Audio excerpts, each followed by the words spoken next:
Hi guys, welcome to Malcontent Corner, the corner where I hope to share with you the various things I've learned in the course of my daily life. Here we are, episode 5 of Estate Planning 101.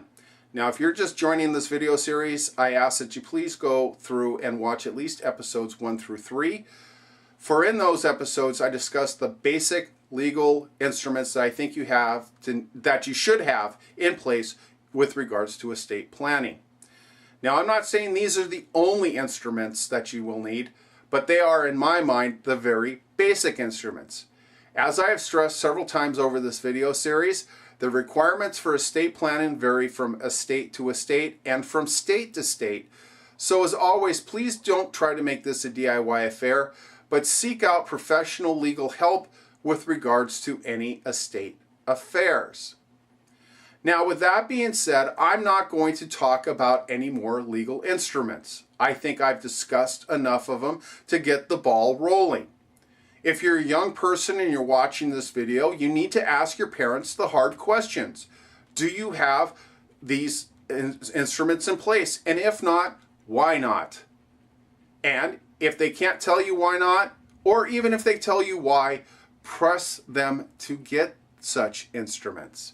If you're an older person and you don't have these instruments in place, why not?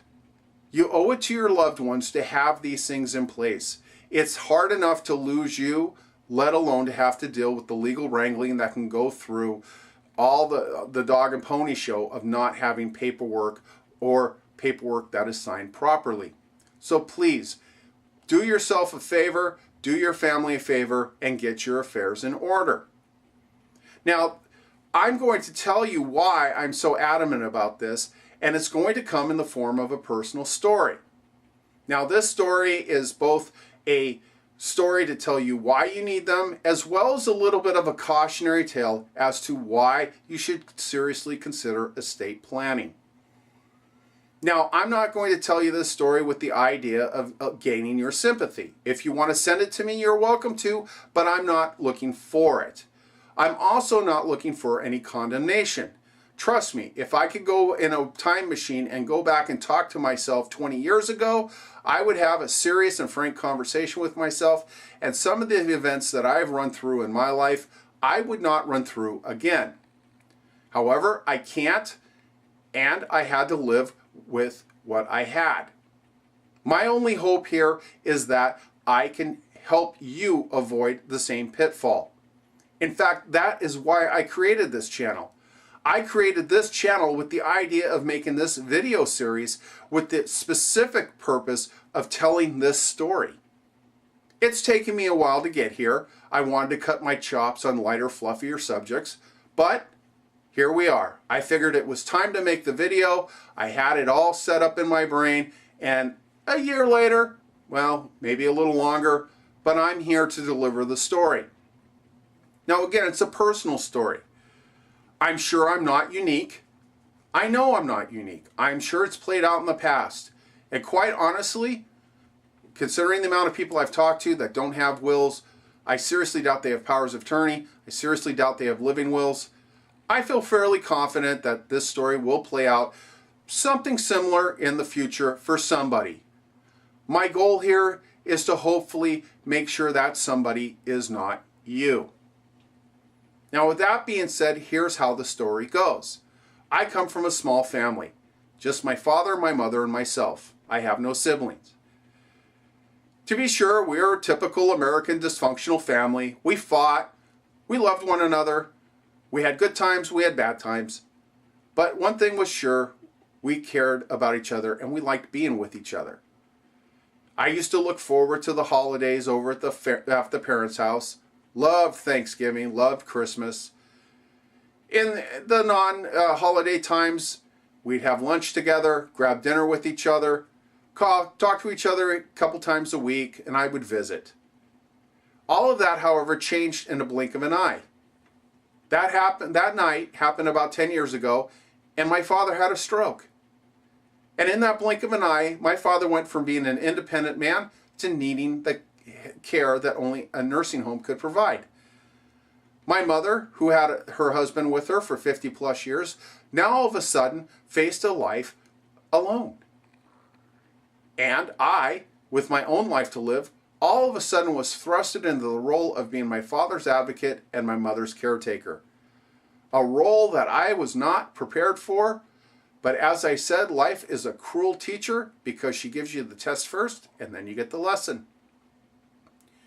As the dust of that affair settled down, I then had to pick up the pieces. I didn't know anything about power of attorneys. I didn't know anything about living wills, nor did my parents have them. I had been assured in the past that they had wills, yet when I looked for them, there was not wills, but a will. And that will was from my father, who had written it on his own some 30 years earlier. In it, he basically said he leaves all of his earthly possessions to his wife, and his friend at that time could have his choice of power tools which my father owned. That was the extent of the will. Not only that, it wasn't witnessed properly. Honestly, I could have wrote a better will on the back of a cocktail napkin. And because it was a DIY affair, I'm very much against DIY affairs. That's why I stress legal professionals.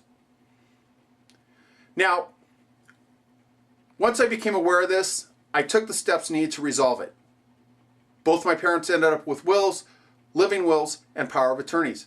And I'm here to tell you, I'm glad I had them. One day I called my mother and she did not pick up.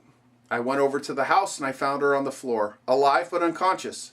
I called the medics who came out and basically told me that my mother was dying. As I rode in the ambulance with her to the hospital, I called my wife, told her what happened, and asked her to grab my mom's living will and to meet me at the hospital. The doctors worked on my mother for a while and took me to the little room off to the side, never a good sign, and basically told me that she was dying. I said, well, I have a living will, and here's her wishes. And they said, okay, well, at this point, we're at a crossroads. We can go all in and try to save her, or we can let her pass. Seeing as her wishes were known to me and were written on this document, I elected to let her pass. I, at this point, was not confident in her quality of life. Neither was the doctor. And to be honest, if she came out of this, I felt fairly confident she'd have to go to a nursing home.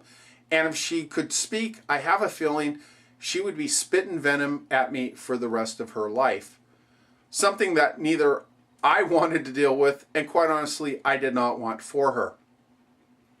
The next day after she passed, I went to the bank with the power of attorney, and because of that, I was able to get on the bank account and write checks as was needed for my father's affairs. I was able to cancel his credit card because I had the power of attorney for him. I was able to get on the checking account because I had both her and his power of attorney. Actually, I stand corrected in that. Her power of attorney ceased when she died, but because my father had a power of attorney, I was able to get on the bank account. Sorry, little clarification there. But in any event, I had the paperwork I needed. Now, I didn't need anything else until my father died. Once he died, at least had the will. I went through the probate process. It wasn't horribly painful for me. But now's where the story takes kind of a darker turn. It kind of adds the insult to the injury. Because my parents were of meager financial means, my father ended up on state Medicaid in the nursing home. Now, when my mother was alive, basically, both their Social Security checks went into a joint account. Out of that, a small stipend would go to the nursing home, roughly 10% of the Social Security check. Every year we do a means testing, and they give us the amount, and for the rest of the year, she would send that amount on a monthly basis into the nursing home. However, once she died and her Social Security check went away, because my father was on state Medicaid, they looked at every asset they had. His home, as probably as your home, was his number one asset, and they placed a lien against it.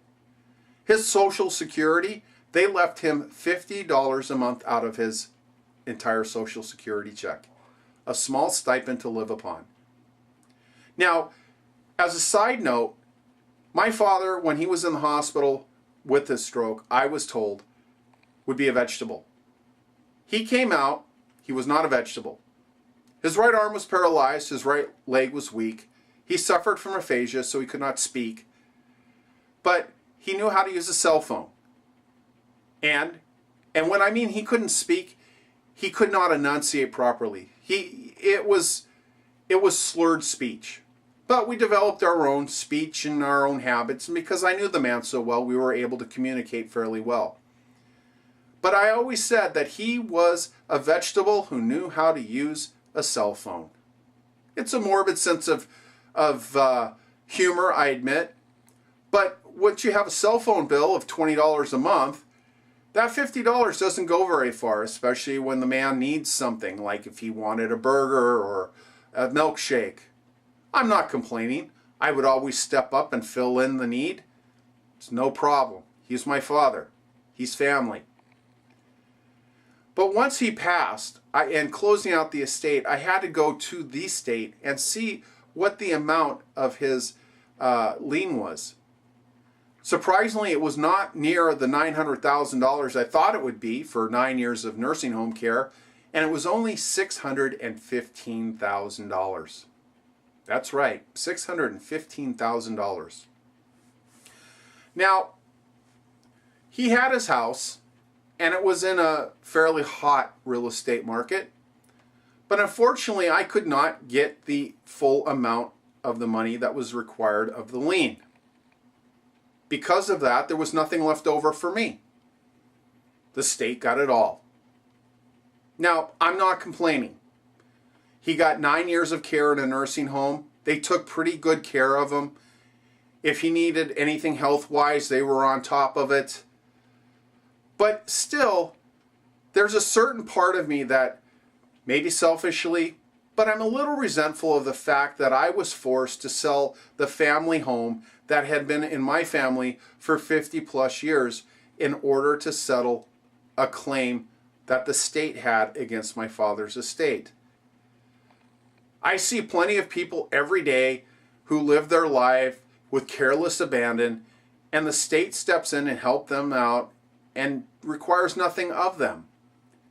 Yet my father, who paid his taxes his entire life, who served this country when they required his services during the Korean War, basically had everything taken from him. Or more, shall I say, taken from me. Now, I know that's a selfish way to look at it, and for that I'm sorry. But it's still $500,000 plus dollars. That could have helped me out quite a bit. It could have paid off my house, left me some money for remodeling. I might have been able to take my wife on a trip. After all, we've not done a lot of traveling during the 9 years when I was taking care of my parents. Now again, that's selfish, and for that I apologize. But again, my point here is if you don't make decisions with regards to your estate, decisions will be made. If you die and you don't have a will, well, it will go to your wife. If you have stepchildren, who knows if they'll get something or not. You have to watch out for that. If you have assets, you owe it to your family to try to protect them. I'm not saying it's right. I'm not saying it's wrong. It's just the rules of the game which we play. So, I would say take the time, talk to an estate planner, and figure out what you can do to protect your assets. But at the very, very minimum, at least get the paperwork in place so that your family doesn't have to deal with legal wrangling while going through a time of loss. If you love them, it's the least you will do. So there you go, folks. There's my story. I'm still alive, still standing.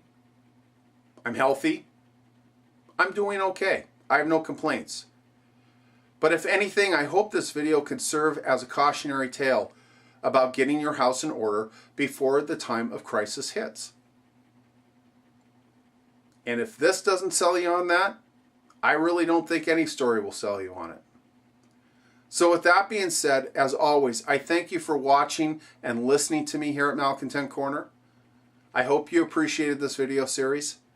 I hope it inspired you to get your paperwork in order and maybe look at estate planning. But as always, as I say, thank you for watching me. Take care, and I hope to see you back again here soon in the not too distant future.